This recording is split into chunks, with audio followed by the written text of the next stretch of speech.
All right, ladies and gentlemen, it is a Thursday morning, which means, of course, worse than last week's. It can't be worse than last week's conversation. Oh, come on, Pumi. It's never, when we say, last week we spoke about stools and how important that was. And Dr. Mark tackles all the difficult subjects. That's what I can tell you. I'm still traumatized. Well, stop being such a soft snowflake, because we don't have time for that. All right. What we do have time for this morning is our guest, no stranger to the Burning Platform.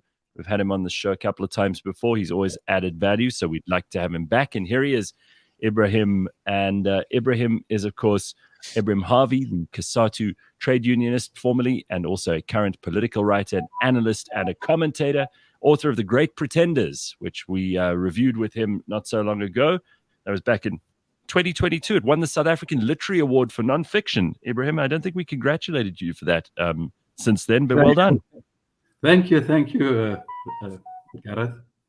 It's very nice to see you. So, Ebrahim, you're writing a column for News 24 on the subject which everyone is talking about this week, which is the EFF celebrations last weekend. Thousands of people in FNB Stadium. All that anyone seems to be talking about those two things, as far as I can glean, and there's got to be more, unless, of course, we are the kind of people who just are distracted by the headline and never bother to read the article. So the first thing that we know is that he sang Kill the Boer, which, of course, has got everyone in the world, including Elon Musk, all riled up. We'll talk about that in a second. The other thing is that some poor dude fell to his death at the celebrations, and that's kind of a side story. But other than that, it doesn't seem to me that anyone's... That story is even more bizarre. That story is almost as bizarre as the Lizzo story, because apparently, so one of the things that I read following that is that he actually didn't fall to his death. The one death that did happen is somebody on the way to the stadium who was in a hit and run at one of the stops that they had with the bus he was traveling in. But that this guy was apparently dead before, and he was just found after the celebrations. The plot thickens. Well, let's start with Ebrahim, because, I mean, I've got this clip, which I suppose everyone around the world has seen, but let's just see. Here are a couple of things. So first of all, this is famously Julius with the song that everybody's talking about, the thing that whenever he does this, he does it just to irritate us, and like we always do, we fall for it. He's like Donald Trump in this way. He sucks all the air out of the room, and then it all becomes about Julius.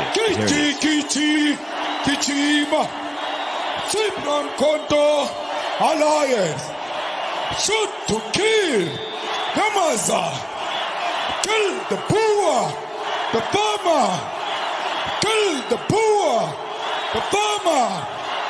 Brr, pa, pa, brr, pa, pa. Attention.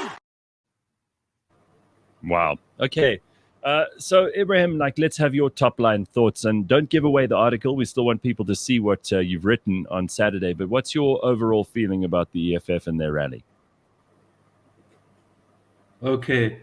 Yeah, no, Gareth, what I did was in anticipation of the, decade old celebration now, I wrote a column 2 weeks ago. But the one that's coming on Saturday is an analysis of the implications of a very successful, with lots of razzmatazz, FNB. I mean, highly impressive, technical, everything was sound. Well, a lot of money must have gone into carrying that off, and he indicated that they used the funds from the IEC. But let me tell you, no opposition party in post-apartheid South Africa has pulled off what Malema and the EFF did. It was spectacular. It was incredible with all the razzmatazz. And I can tell you, I know him. I've interviewed him for the Motlanthe biography that I wrote with Floyd Shabambu. It was the one time that even Malema Motlanthe said he's never heard of something like that. He approached me and asked me, can Floyd Shabambu please be part of the interview? I've never had that experience, and we allowed it. So, he was there. But back to the celebrations, the EFF is now acutely aware more than ever before that it is a major political factor. And I can tell you that, because the ANC is, to my mind at least, absolutely not only going to lose next year's election, I think they're going to end up with 40 to 45%. That is the Wow. depth of the revulsion towards the ANC. The EFF is going to come up from 10, 11%, I can tell you, to 15, even maybe somewhere towards 20%. I think he deliberately meant to make a formidable impact at the FNB, to lay a basis. In fact, that it in itself is a rallying, electoral rallying cry of the EF, towards the 2024 elections. I think that whole thing has been very carefully orchestrated.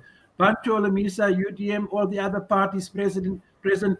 No, if you ask me about my impression, which I will speak about in the column on Saturday, it was a tremendous. I think also what it has done is, normally Malema's quite an arrogant guy, very arrogant, super confident, sometimes too confident of himself. But what I noticed in the press briefing after the rally, it seemed that he's riding on a wave of, popularity and, very dynamic, electric effects of that rally, and you could see in how he fielded the questions at that press rally, which followed the celebrations. But, Gareth, we must be very careful about one thing. Let me tell you, I have did many columns and articles on the EFF from 2013. In fact, before, while Malema was still the ANC Youth League president. You're making a big mistake. White people generally, let me tell you something, and Afrikaners in particular, must not dismiss Malema and the EFF. They are here to stay. And if you ever had any doubts, you look at what they pulled off at that FNB stadium. There's lots of things about Malema. He's highly racialist. In fact, he doesn't even understand the ABC of the scholarship of race and reason, because if he does, he'll know even his comments about Alan Ziller, lots of things. He's not just racialist, it is racist in my book, and I study this field. But he doesn't know the scholarly works, you see. So there are lots of things, and I think him invoking race for every single thing, lots of things that have to do with class, gender, it's just race all the time. But they've also made great strides in an anti-sexist, anti-homophobic stance, which I am highly impressed with. Gareth, there's a deep history to it. I deal with it in my 2021 book. I don't want to get into it too much now. But with African people in particular, let me tell you, and you can see what's happening in many African countries, the sexism and homophobia are huge issues, huge issues. And Malema speaking out publicly now, discouraging it, is a very positive sign, I must tell you. Well, I suppose we've got to look for the silver lining. I know you've got lots to say, Bakh'abantu.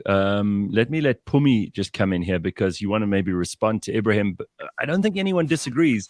This was a real show of force. I mean, like whether you like the EFF or not, you put on something like this, it's all we're talking about this week. It's all anyone is talking about this week. And that's what Julius does so well. I give credit where it's due. I mean, a lot of people are saying they paid people to be there. They bust them in. They threatened to suspend them from the party if they weren't there.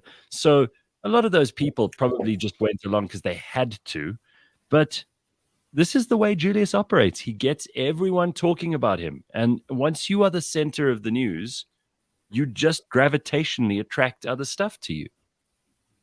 So one of the things, and I'd love to hear your view on this, Ebrahim. When I watched this, and everyone that listens to the show knows how much I was looking forward to seeing what they pull off, because there were so many moments of kind of building up to this thing. And it was a hell of an impressive show that they put together. They filled the stadium, the iconography of what they created, not just in the words, but in the images, in the things, the entire spectacle of it. It was like a jamboree of democracy, no doubt. And the playbook is an ANC playbook. We know this. I mean, the ANC were among the first with their Siyanqoba rallies all the way back to Nelson Mandela. But the thing for me when I put on my communicator hat is the conversation that is dominating worldwide around this thing is not necessarily the power that Julius has shown, the force, the all that we are talking about is we are talking about him and this particular song and what it means. What it means for the people in that stadium to be singing it, what it means for South Africans, the fear that it's engendered for a lot of people, and truly the divisiveness of it. And if this, which is what it was, is kicking off his 2024 campaign, Yeah. he, in my book, has failed dismally because nobody, not even he, is talking about, because the work that should be going on after such a spectacle is work that says, look at what we can pull off, look at the power that we have, look at the numbers that are on our side, don't be left behind, come along, sign up to vote, join the EFF. And yet, all over the world, I saw yesterday's Bild in Germany on the front page. They have the picture of Julius Malema standing on that raised podium with like the golden buzzer confetti and his hand first up in the air. And you can imagine in Germany, the iconography of what this is and what they contrast it with is another very bad man down the line, which the entire world is very conscious of. And this is the conversation that is being had about Julius Malema. And unfortunately, I think he fumbled. It shows his lack of discipline. So before I give it back to Ebrahim, Bakh'abantu, you've got lots to say about this. Go ahead. So I made notes, Gareth. I watched the speech and I made notes. So I made notes, right? So like Sis Pumi said, this rally should have been, it was very powerful. He did fill up the FNB stadium. Like Ebrahim said, this has not been done, I think, since Chris Hani's funeral. But this playbook is nothing new. So Juju, instead of walking up there and saying, this is what we have done for the people, this is what we are going to do for the people, he came out there and did the ANC playbook, which was the PASMA playbook. He preached communism, he preached anti-corruption. It was just another political message, but obviously at a grander stage. So now, what do we have? We have promises 10 years down the line. What does he have to show for it? He still has the mandate is to nationalize. What has he nationalized? The mandate that he spoke on was he was in parliament to represent domestic workers, garden boys, petrol attendants. What has he done for those people on the ground? I think zero. He said he was going to fight corruption. He's in bed with the ANC, which is the leaders of corruption. He said people like the ANC and Ramaphosa fought for capitalism and killed people in Marikana, which is what the ANC, which was what the EFF was birthed on the people in Marikana crying out to Julius to start the EFF. Again, what has he done for those people in Marikana? Can he show us? He should have been there with receipts. Instead, he was there with promises. He addressed the scandals. He addressed that they were bought by London. He addressed that they were with the VBS scandal. He did address that none of them were arrested for it, which doesn't prove anything. The accusation enough is alone, especially in politics, in the realm of politics. Yes, in the law, he is right. But in the realm of politics, that is a very big accusation to be anti-corruption and to be linked to such a big corruption scandal against the people that you claim to be fighting for. His mandate, he says, we want the land from white monopoly money. He said he wants industrialization. He wants farming land. He wants land for entrepreneurship. What, again, has he shown where he has, what municipality, small or big, has he shown that this is what we have done? We have taken this clinic and we have provided this. So Julius Malema throws a big party, fills up FNB Stadium, but people in Amanskraal don't have water, which he addressed that people in Amanskraal don't have water. What's a better use for funds than to actually act and not say, like what, show, don't tell? That's a thing in theater. Show, don't tell. Bakh'abantu Julius, 3 years ago, I think, they set themselves a task that they were going to build, even before the AfriForum University, that they're going to build a school. A school. Where's the school? We haven't even seen site establishment. We don't know the land. We don't know where. Exactly. But this is the thing about the communication, right? Is he's incredibly good at building this communication, at creating this spectacle, and it's like riots. It's like the riots. People get swept up in the excitement of it, in the moment. It's like being at a in the concert rally. also. It's I don't know, like being at a concert at a sports event. You get swept up in the euphoria, in the collectiveness of the people. So Guys, he did have. I just have to. So I have to say here, because I didn't watch the rally. I've seen clips of it, which I suppose is the way most people consume this stuff now. I don't think anyone took time out of their day, unless they were in the EFF, to watch the whole thing or to listen to the speeches. I'm glad Bakh'abantu did and made notes. But again, I'm going to draw a parallel not to Hitler, like, so many other people are, but just to Donald Trump.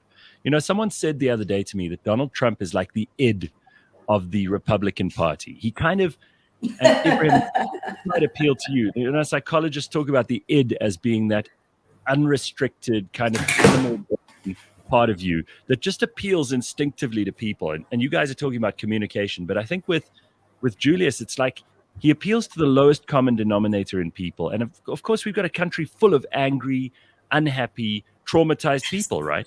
So when he speaks like this and he brings up race, as Ibrahim points out, as his biggest tool in the toolbox he's got, this is like an old, tried and tested way. Do you think it's still going to work, though? I mean, are people so unhappy that we're going to turn on each other and we're going to start scapegoating and it's going to become a race war? Because this is what some people who are agitating on far left and far right corners of the spectrum are saying. And they want that. There are lots of extreme right-wingers and extreme left-wingers in this country who are hiding in the shadows. It's not like before. They're not able to be out there like they might have been in previous generations or in previous eras. And if he is like the id of South Africa, if that's the truth, then you've got to admire the political instinct, but that doesn't mean you have to admire the man. Yeah, no, Gareth, I think we need to dissect a few things here. The first thing that must be said, the last thing I'm impressed with Malema is full of himself. He's been like that. The ANC knows it. He comes from the ANC. Malema is one of the most egotistic politicians in this country. Nobody, can you believe what he told AfriForum's lawyers with that case of Kildeboer? He said, be careful how you speak to me because you're talking to the future president of South Africa. That is what he said in that court case. That is Malema. But what you need to do, and I'm not blaming you for not doing it, that falls within the realm of political social sciences. That is why I do analysis. You need to dissect Malema. One thing you need to start off with, you see, I didn't agree with that judgment. Can I tell you that he was found not guilty for hate speech? It is a stirring, given the history of this country, and especially the history of white Afrikaners and what happened. And let me tell you, there's a book out. I bought it at a second-hand bookstore in Melville. I've not been able to read. It's a book devoted to looking at all the killings of white Afrikaner farmers in this country. It's a stirring book, and I was interested because I've not heard anything until I seen this. What I'm saying, Gareth, you need to distinguish Malema and the theatrics surrounding him and other razzmatazz and what happened in his egotistic and how he's seeking the presidency of this country, let me tell you, without any shred of doubt. And be careful. You see, because the ANC is going to drop, to my mind, not just below 50, but 40, 45%, the EFF will come up, the DA will come up. To what extent and what percentage either of these two parties will take from the ANC voters who are disenchanted with them, or you could have a very biggest ever stay away at next year's polls. Be careful about that. That is how despondent people are with the ANC and with politics in general and political parties. But what an achievement, 1.2, 1.1 million members in a decade filled with cynicism. People are so disgruntled. They're not interested in politics, the youth even. It's quite an achievement. Now, Ebrahim, do you believe those numbers? Do you believe those numbers? I do not think that those numbers would be a figment of his imagination or lie. I don't think so. That is not, however, the important matter now, whether those figures are those are the figures he has thrown around. And I will now go and proceed to do some bit of research and dig into it since you've raised it. But his base is the black youth, and in particular, black African youth, to use the language of Statistics South Africa, highly racialized racial terminology that they use. That is it. And who are the people who are suffering most now? Who are most combustible, let me tell you, as a mobilizing point, is the African youth in the highest unemployment in the entire history of this country. And it's not just unemployment. You talk cost of living, everything. Let me just finish the point, if you don't mind, please. That's why you invited me to this thing. Don't, crap in my mouth while I'm speaking. Please allow me to finish. Otherwise, you might as well have the show by yourself. All right, let's go. I have a question. I have a question, though. I have a question, Ebrahim. So when we look at not polling, not what Julius Malema says, but when we look at votes at the polling station, the people who show up to put a cross next to a party, and we look at the past 18 months from the local general elections, every single time the EFF have come up wanting. So they cannot get those young people across this country to show up and vote for them. They can't get them to show up and vote for them. They can get them to a stadium, but they can't get them to show up and vote. The big test, let me tell you, between the last election of 2019, when the ANC got 57% of the vote, to now, has been the biggest socio-economic crisis and the biggest increase in youth unemployment ever in the entire history of the key thing. I hear you. The key thing, they've had 10, 11% of the vote. The key thing is what is going to happen next year. And I believe we're at a turning point. I really think that a lot of the disgruntled black African youth in particular are going to, if they don't stay away, they're going to give their votes to the EFF, especially after this spectacular, celebrations that they launched at the FNB. But you know what? Let me tell you, I'm one of the biggest critics of Malema and the EFF. I've done countless columns, so I've studied the EFF. I know the weaknesses, the failures, how he racializes everything, so I'm aware of the pitfalls. But politically speaking, Malema is an unstoppable force. Let me tell you something, and he knows it.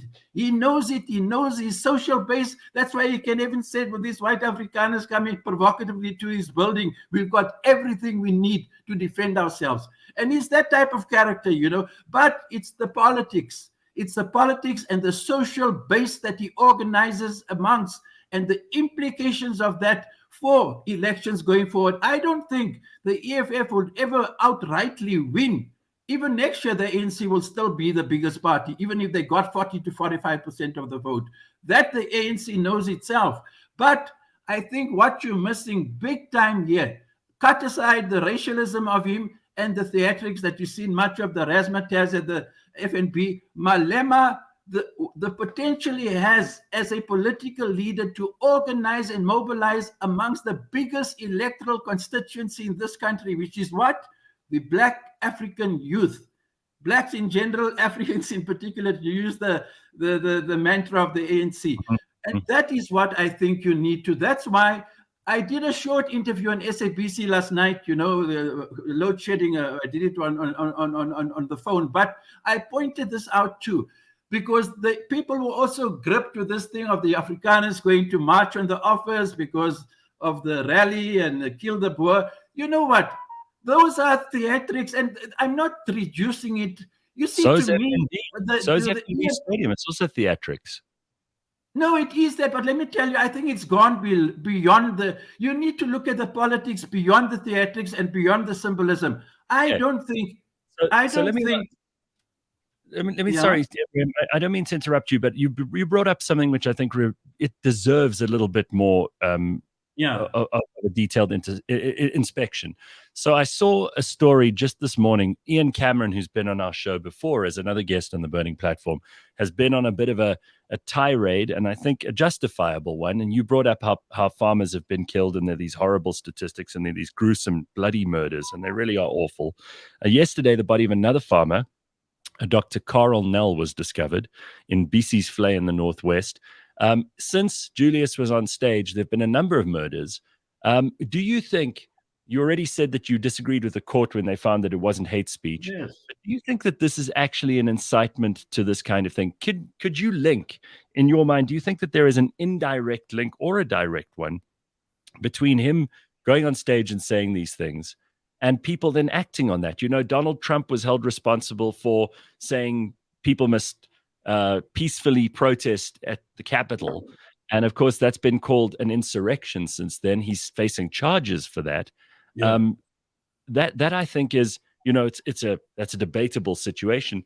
But here in South Africa, we've got Julius actually saying kill the farmer, which is, you don't have to be a rocket scientist or a professor of philosophy to figure out what he means by that. Do you think it's leading to actual deaths? Yes, no, I think there are plausible connections between, which is why I eagerly bought this book, because it's been, in fact, I penned a column for the Mail and Guardian long ago around when these white Afrikaner farm killings began. So I've taken a very strong stand against it, and I know the reason why I'm saying it's plausible, because there were once a couple of times when white Afrikaner farmers were murdered, and it was sprayed on the walls or something about apartheid, and a reaction now to the white Afrikaners in particular was the political bedrock of Nationalist Party rule, and I think it's reprehensible. I have disliked and hated every white Afrikaner family who was killed on farms. That is why I bought that book.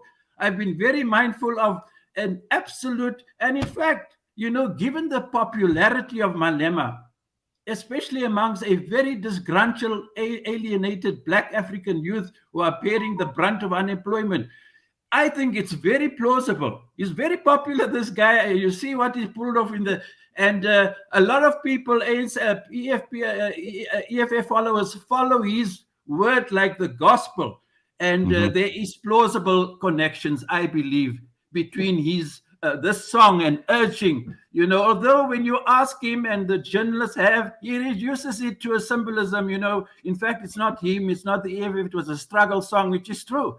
It belonged to the National Liberation Movement, and the target was the Nationalist Party, white Afrikaner dominated. That was it. This is how Malema, but it's plausible. There is no doubt. And I think even psychologists would agree that I'm talking now outside of the realm of political scientists and analysts. It's plausible to suggest that there could be, and there might probably have been, links between the number of farm murders and this song and Malema, and he's very defiant.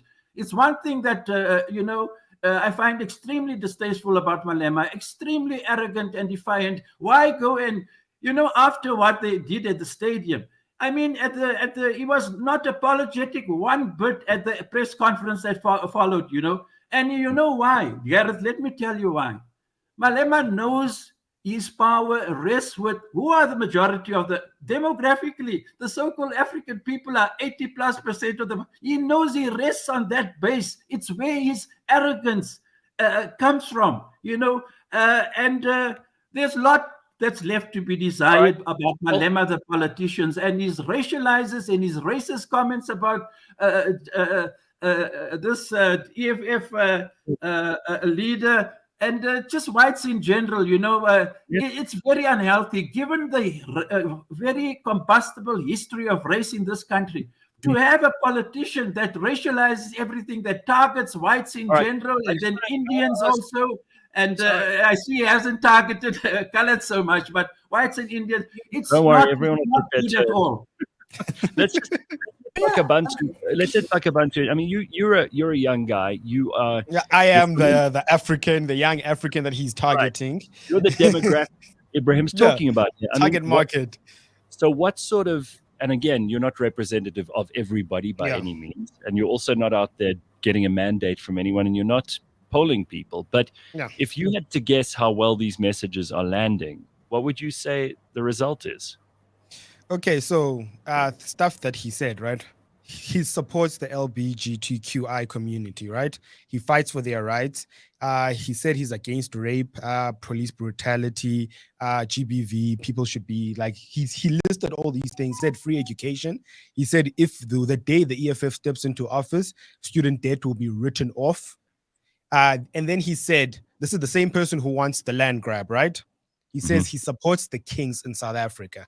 So now this is where I come in and I say those two things are in conflict with each other. We've spoken about this land thing, that the kings own the land in South Africa. So who are you supporting? Are you supporting the kings or are you supporting the people? These are two different things, because Ingwenyama Trust has the land. So if it's about the land, give the people the land. Let's start there. Let's start with the land that we actually do have. So, but now, another thing that stood out to me, Ebrahim, is that the founding mandates of the EFF are still the mandates that he was preaching now 10 years later. So that shows stagnation. He hasn't moved. He's still making the same promises he was making 10 years ago. But in all due respect with the Malema, like if I were to say as a person, what he said in that stage, the iconography, the whatnot, the arrogance, all of that, in the state the country is in, Gareth, we do not need that type of rhetoric being spread on that massive scale. We do not need that, because the people are primed. Number one, people are jobless. Like, this is the youth, right? The African youth, that is the majority. People are jobless. People that just went through COVID.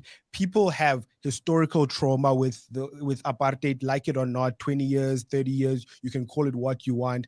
But people are at, what do you call it? People are simmering, and he is just throwing gasoline on the fire. And that is not needed in this country. A lot of hope is needed. If he walked out there and said, guys, we will do A, B, and C. If he built that school and said, look, we have 40 graduates from the school that we built 3 years ago. This is what we're doing. We are aiming for a better future. But what does he do? He plays the race card. He brings in Fidel Castro. He brings in revolutionarisms. He brings in Cuba. And Cuba is not a beacon of hope that we should all be looking to. He brings in Marxism. He brings in Leninism. All these things are tried and tested, and they have failed. So again, I say, does the country need that type of rhetoric at this moment? Does he think that was a great idea? No, it doesn't. It doesn't. But just very, very important. I just want to very quickly respond to a few. The first thing, I am totally opposed. I was totally opposed to the ANC and the ANC Youth League. Malema gets it from the ANC. The relationship, go and study the history of the ANC. The relationship between the ANC leadership and the monarchies, it goes back to the very founding of the ANC's conference, and go and see who attended the conference. If they do it for electoral. They do it for electoral purposes. It's to win votes and to build amongst those constituencies. The Ingwenyama Trust is scandalous. What has happened there? Malema's flirtation with the kings and all this is, I find one of the most distasteful stuff is the EFF's relationship with the monarchies. But let me tell you something else. Malema and the EFF is essentially at bottom a narrow African nationalist. Go and look at a lot of the statements of the EFF. They talk about African people. African as you understood it under apartheid. They're not talking about white or colored Indian people. No, he's essentially a narrow African nationalist. I've studied these things. I've studied every speech he's made, and I can tell you of the writings of Malema and the rest of them. Did you see what happened at the stadium? He speaks about all the ANC leaders of the past that he recalls. Not one single so-called white Indian, there was nobody, Joe Slovo, nothing was mentioned. Not one, every single. But one of the things for me about Julius Malema and the stagnation of his party is a child who was born on the 27th of April, 1994. Next year, they will be 30 years old. Sure. None of those individuals that he names have any resonance with any of these young people. Part of the reason why it is, in my view, why we see him not show up in the polls in the way that in his egotistical mind he does. And also, by the way, very largely in the media, he's this huge thing for the media. He sells the papers, right? He sells papers. He gets people tuned into the TV shows. Yeah. But in the mind of the voter, that very voter, if you look at it very narrowly, to say he is talking to young Africans, Black Africans. Yes. Those people, all they know is the ineptitude of this movement that is the ANC. So when he calls up these names, when he talks about socialism, when he talks about communism, these young people, that 30-year-old showing up at the polls next year, does not know this history. It does not resonate with him, and therefore it doesn't move him to even show up to vote. That's why they don't vote for him. But why. And to address this thing about the song, obviously, there is a ruling on the song, Ibrahim. Whether we like it or not, the law is the law. Gareth kind of pointed this out. The law takes its course, whether we agree it or not. Otherwise, we'd have a state of anarchy if we didn't apply the law the way the law is read. But in terms of this song, and in terms of if it's hate speech or not, that's personal. But again, I ask you, does a sane man who is not egotistical, who's not arrogant, does he sing that song to a people that are already primed for violence? Our human nature, when we are at our lowest, is to lean towards the negative. So do you need to spread more negativity in an FNB stadium full of 1.2 million? No, I mean, I don't think anyone, don't think anyone on the show, and certainly not in the comments, is of that opinion. So I think we can dismiss that. We can say that Julius just doesn't care. Let me ask you all, Ibrahim, you hinted at this, that they might have paid for this out of the IEC money, but the EFF funding is still a very murky issue, is it not? it is not only murky, the EFF funding. Gareth, please listen to me. There are lots of things about the EFF and the Malema that I know, but I don't want to go into. There's lots of things, even the way he dismissed the VBS. He said nobody has charged them. There's lots of unanswered questions about Malema and why they hate the Daily Maverick and all this, and because those journalists have pursued these matters relentlessly. There are lots of questions around Malema and in particular, and others around corruption issues. It has, however, they haven't been charged. That's the important. But let me tell you something about this thing that the EFF is a Marxist-Leninist party. It's the biggest nonsense you can. Let me explain to you very quickly.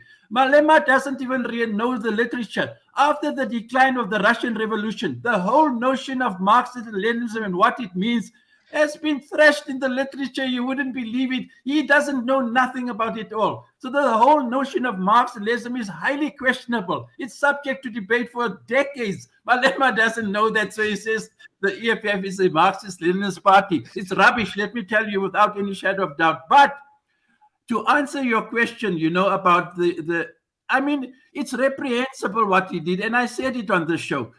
To chant that song, sing that song, and with all the gusto that he was capable of at the FNB, is reprehensible. It's not and I won't be surprised that it's been played out in Germany and the rest of the world, because this is they think this is what's going to happen.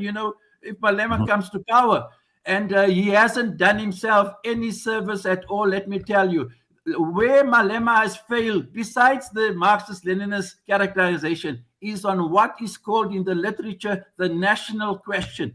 I devoted a critique in Business Day of Malema in particular. I said his biggest weakness is his grasp of the national question. The national question revolves around this: who constitutes and what constitutes the nation of South Africa?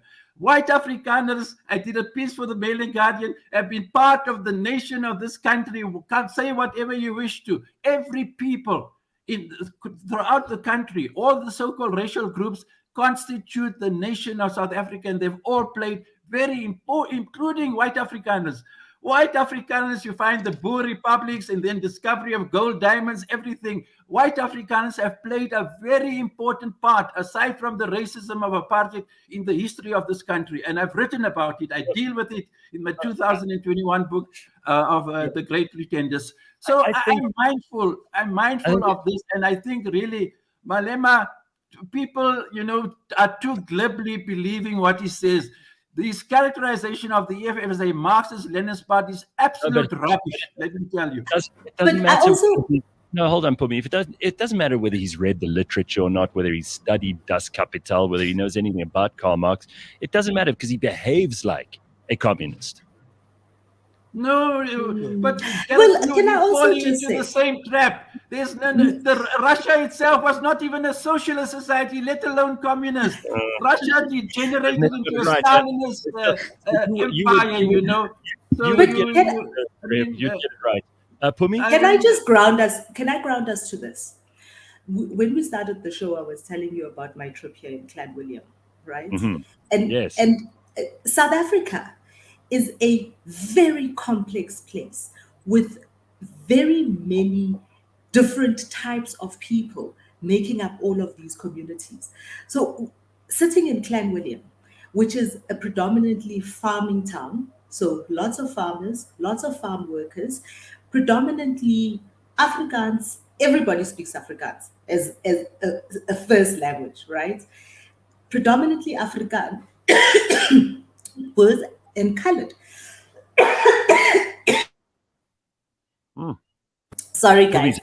right. But Here's some water. Pumi. Have my water. Have my water. All right.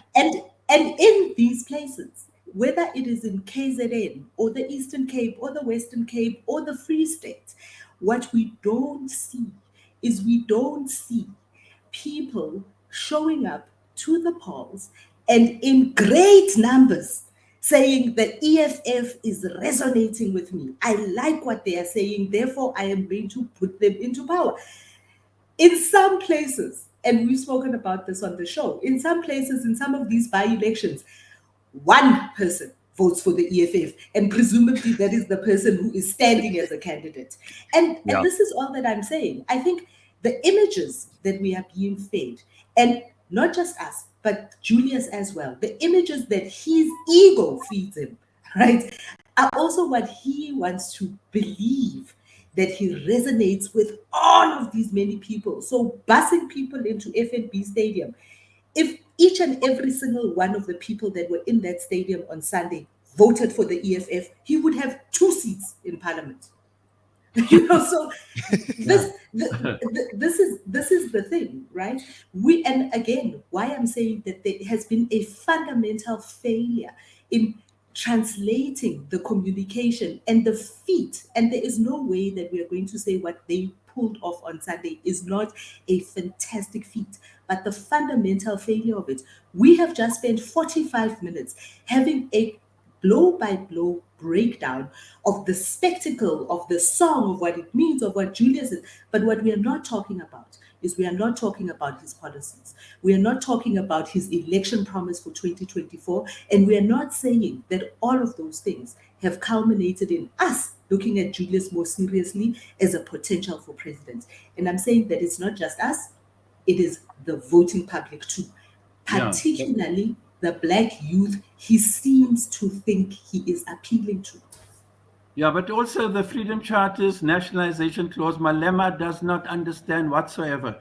Let me tell you, the Freedom Charter, if you know the Freedom and you've studied it, the Freedom Charter, in fact, finally, is calling for a de-racialized capitalism.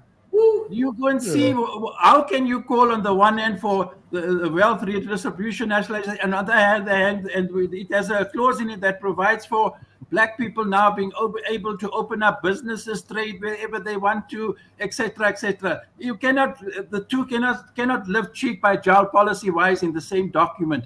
Malema Mbeki is convinced that in the final analysis, the EFF does not understand the nationalization clause and the ambiguity surrounding it. So when Malema speaks about it, I don't think he has even made a study. And the EFF has certainly not addressed the question of the ambiguity of the nationalization clause in the Freedom Charter.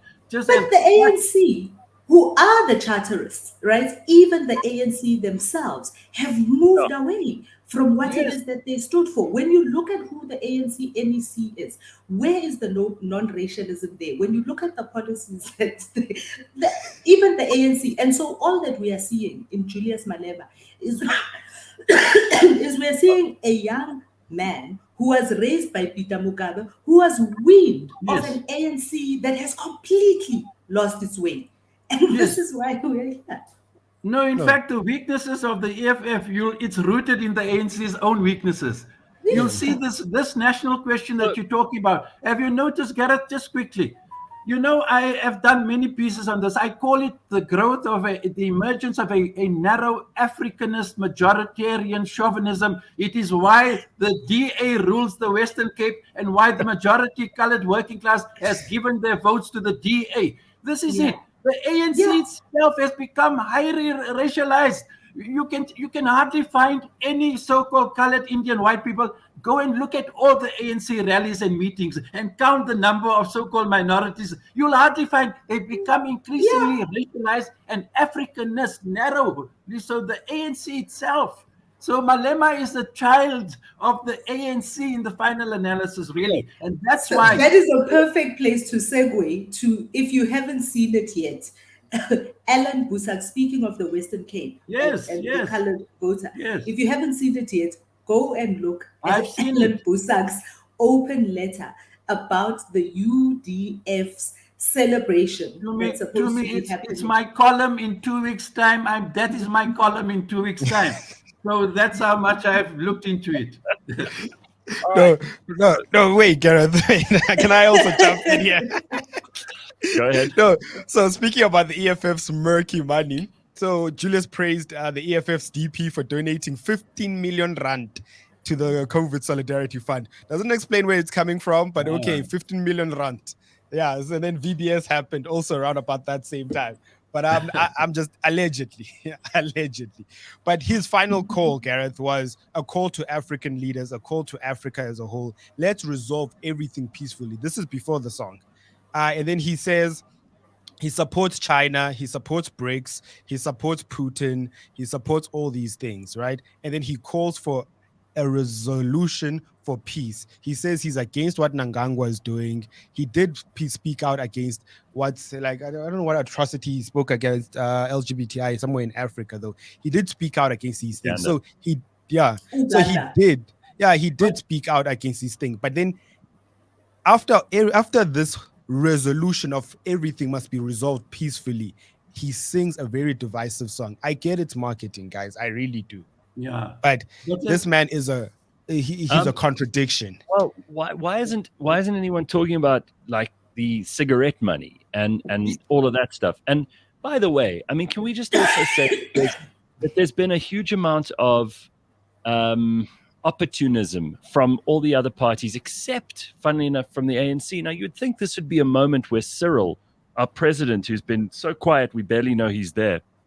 You'd think this would be a moment where Cyril could step into the fray and say, hey, I'm going to offer you the hope that Julius didn't. I'm going to say non-racialism. Like, if the guy had any leadership ability whatsoever, and I know, John Steenhuisen's making noise on this side and laying charges to the United Nations and stuff that's not going to make any difference. Like he talks about Ukraine and Russia.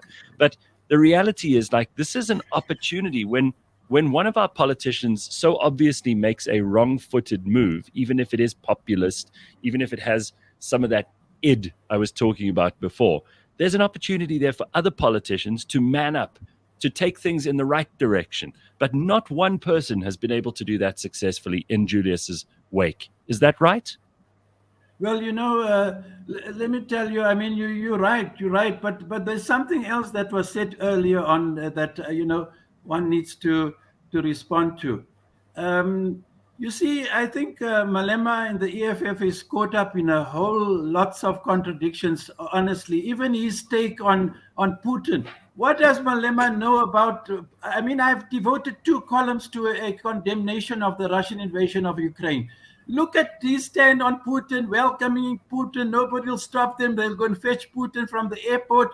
I mean, his understanding of that conflict and the historical origins and what is happening there. Too many have jumped on the bandwagon of anti-imperialism and the designs of the United States, etc., in that area of the world.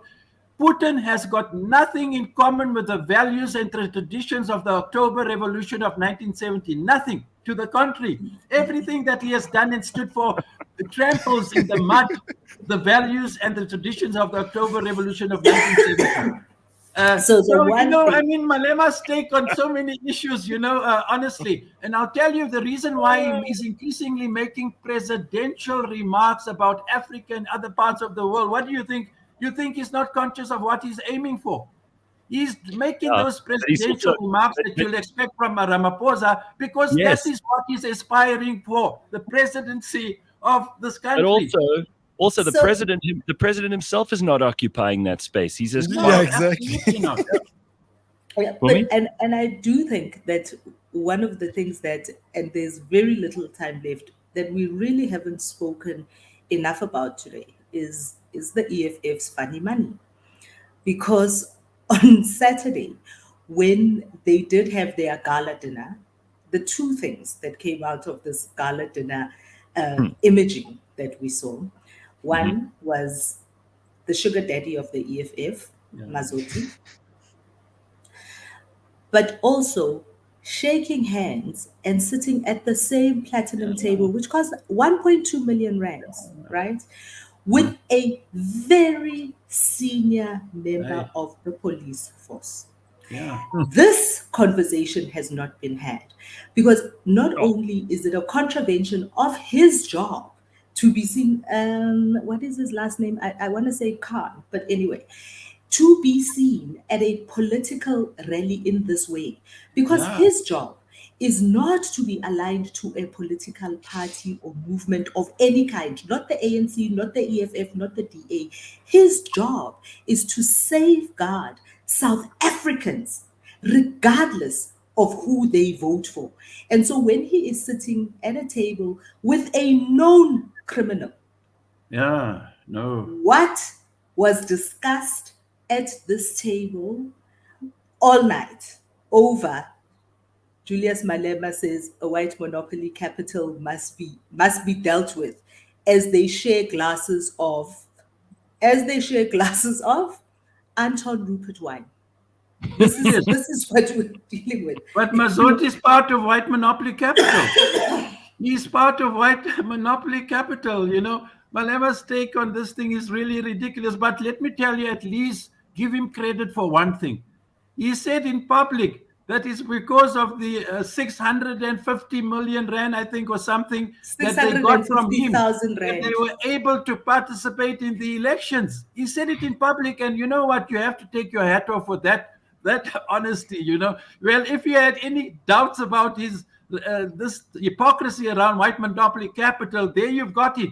I mean, that's how they participated in the first elections. This guy gave them 650 million rand or something, But the reason why Mazotti gives this kind of money is to have political cover, right? Obviously, so that's what wants they all do. to have political cover so that his illicit business Yes. can operate.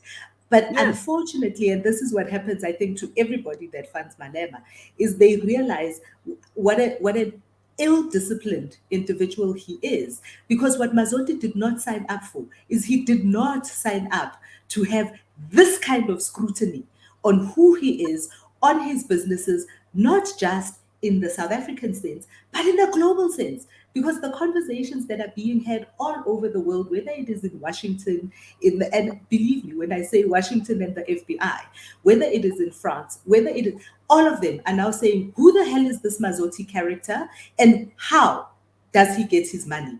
He did not sign up for that. He just wanted to get his fake cigarettes into the country and be able to call somebody when his trucks get stopped. And now everybody is looking at him and talking about him. He did not sign up for that. So I think Malema's All right, we've gotta- ill-discipline we've is gotta- going we've to gotta come wrap it back and bite him in the ass. All right. Well, we on that note, I mean, I can't think of a better note than the something coming around and biting someone on the ass. That's a great place to end it. Ibrahim, we will look forward to your column on News 24 this weekend. It's very good of you to spend some time with us this morning, and thank you very much. Bakh'abantu, Thank you. everybody, have an awesome day. Thank you, Thank and you. Thank you. we'll catch up. Thank you, Ibrahim. Thank you so much. We'll see you next week, Pums. See you next week. I'll be back in the studio.